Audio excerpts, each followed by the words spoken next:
Guys, kung paano ko siya mabilis papapaiyak. Tignan nyo Nakikita nyo ba ang hawak ko?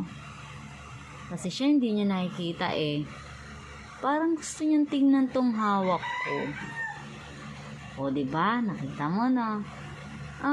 Ito po talaga yung mabilis makapagpaiyak sa aking anak na mabait. Kasi po, mabagal siya magsulat. Kaya, ito po, nakaabantay sa kanya. Kanyang mahiwagang Pamalo. buti alam mo siguro masakit to, no? No? Oo naman.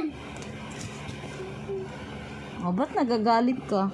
Pag ikaw, sabi mo kanina, alam nyo guys, kung paano ko painitan ang ulo ng mama ko in 1 seconds.